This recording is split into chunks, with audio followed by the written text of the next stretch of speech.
Good morning. Welcome to One Baha'i, that regular show where I just sit back and talk a little bit about the Baha'i faith. Few personal thoughts, nothing official. It's just me, one individual. I often figure if we can't drink wine in the Baha'i faith, then coffee should be our new sacrament. You can tell I record these in the morning.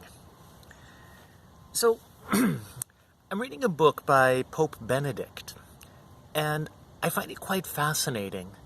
In it, he says that Rabbi Neusner gives a fair accounting of a fictional conversation with Jesus.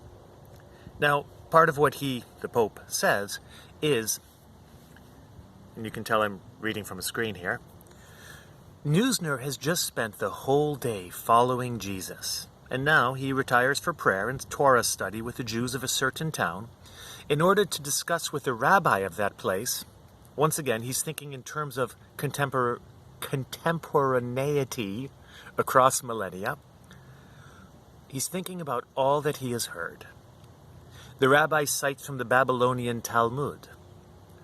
Rabbi Simlei expounded 613 commandments were given to Moses, 365 negative ones, corresponding to the numbers of days of the solar year, and 248 positive commandments, corresponding to the parts of man's body.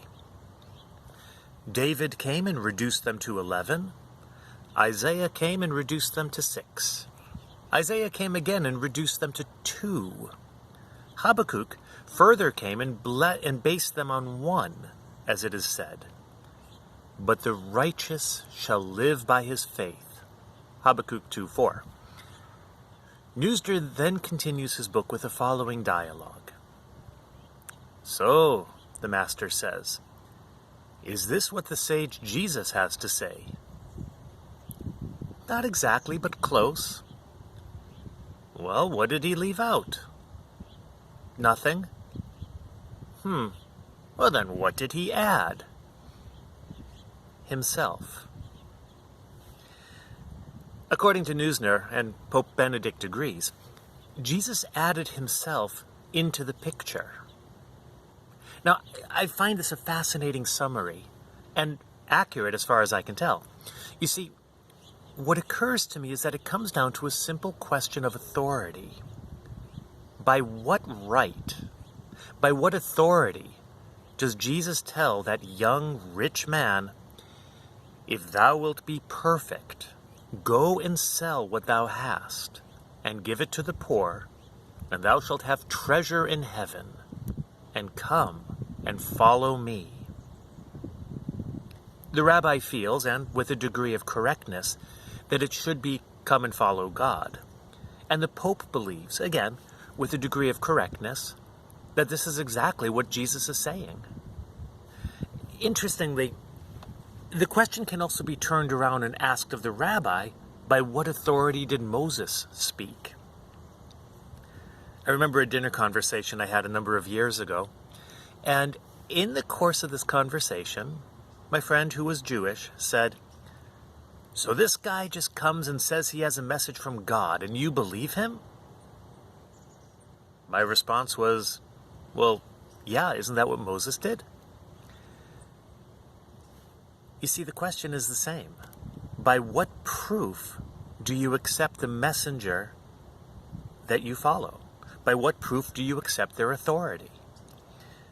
Now, what happened here, in my opinion, is that Moses gave the law and had a host of miracles to back him up. You see, the Jews of the city said, "Oh, but Pharaoh is powerful." And Moses laughed and said, "Hey man, you ain't seen nothing yet." And then, kazow, all those funky, cool, radical things happened. And that impressed them. Jesus came, and he clarified our understanding of the law. He showed us the spiritual importance of it, and how it is the spirit that supersedes the letter of the law. At the same time, because he is a messenger of God, and he can do more than one thing at the same time, he also pointed out the importance of his station as a messenger. nobody can come to understand God except through his messenger. To see his messenger is as close as we can come to seeing God. To obey his word is to obey the word of God. Baha'u'llah explains this very clearly in the Kitab-i Khan. But it still doesn't answer that important question. How does the messenger prove his authority? I mean, a messenger from a king, he has the stamp, the seal of approval, the embossed letter from the king granting him his authority. But what about the messengers? Well, Baha'u'llah says that their first proof is their own selves. They are their first proof. The second proof is their word. Now, many friends, many people ask about miracles. And Baha'u'llah, in Epistle to the Son of the Wolf, he says, "We entreat our loved ones not to besmirch the hem of our raiment with a dust of falsehood, neither to allow references to what they have regarded as miracles and prodigies to debase our rank and station, or to mar the purity of our name." Wow, he sure doesn't beat around the bush, even if it is burning. So what does that mean, though? What is he telling us? Well, obviously he's saying first, don't lie, don't exaggerate about what he does. But after that, he says, don't allow references to what we regard as miracles and prodigies to debase his rank and station. All right, I found that interesting. So what is a miracle? Or what would we consider to be a miracle? You know, one of my favorite stories of Baha'u'llah is when the gardener was asking him to protect the garden from the swarm of locusts. Baha'u'llah said, nah, they're not harming them. They're not harming anybody. Even they need to eat. And the gardener begged him again, please send the locusts away. Save your garden. So Baha'u'llah shook out his cloak and asked them to leave because the gardener did not want them in the garden. So they left. All right, sure, I would consider this a miracle. So why shouldn't I reference it when talking about Baha'u'llah and his life? All right, I'll get to that in just a second. First, I'd like to ask, what is an example of a prodigy? You know, we all hear of the prodigies, like Mozart as a child who could write these fantastic operas and stuff. A prodigy is when you can do something super quickly, super well, really high quality. You know, the revelation of the Kitab-i Khan, 200 and some odd pages, written in just a couple of days. Surely this is a prodigy if I've ever heard of one. So why not talk about that? Why not mention this when we talk about how awesome Baha'u'llah is?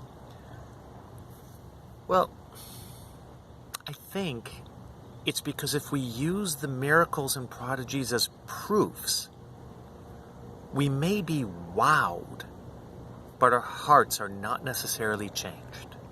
Our actions are not necessarily improved.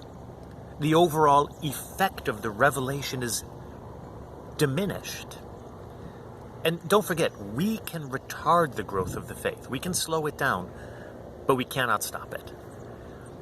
So Baha'u'llah says that, you know, and now I'm paraphrasing, he says that the revelation is not for entertainment. He says it is to effect a transformation in the whole character of mankind. A transformation that shall manifest itself both outwardly and inwardly, that shall affect both its inner life and external conditions. Sorry about any background noise. It's the joys of working outside. So the purpose of the revelation is to affect both the inner life and external conditions. You know, there's a wonderful story from Abdul-Baha, I just remembered this, where he says, you know, a man goes to a doctor for a cure. And the doctor says, "Oh, how fortunate you are that you have come to me, for I can perform miracles." And he takes off his jacket and he proceeds to fly around the room. And the doctor says, "Isn't this wonderful?" Well, meanwhile, the patient is still suffering. How does the flying, impressive as it is, help the patient? It doesn't. When we look at the various miracles mentioned in the different sacred texts around the world, it often seems to me that, I don't know, they're performed reluctantly. Well, I mean, except for the ones regarding their birth. And these miracles are usually due to the short-sighted vision of the followers. You know, for example, the people will say, "Help, we're in trouble." So Moses parts the sea and allows them to flee, or Jesus walks on the water to guide them to safety. The people cry out, "We're hungry," and they're given manna from heaven or a little bit of extra bread and fish.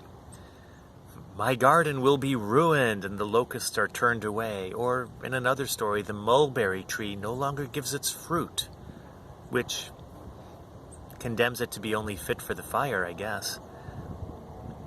You know, time and again, I read about these miracles.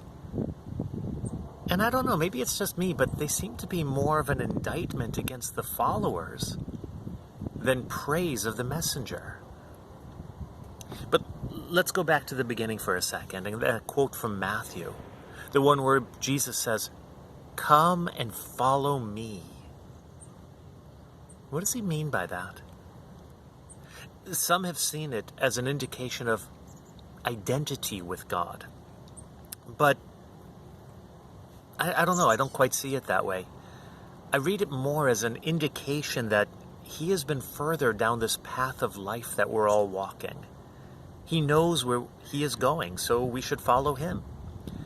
You know, it's sort of like, "Yo, Mead, do you know where the store is?" "Oh, sure I do. Come on, follow me.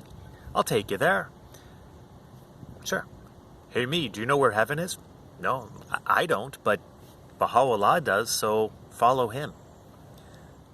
You know, he's proven himself to be a good guide, so I follow him. And, you know, I kind of encourage others to do so too. So I just wanted to kind of talk about that one little story from the Pope Benedict, really intrigued me. And I just wanted to share it with you today. So, thank you for joining. Enjoy some coffee, and we'll talk soon. Don't forget, hit like, hit subscribe, all that other fun stuff. Anyways, be well. We'll talk soon.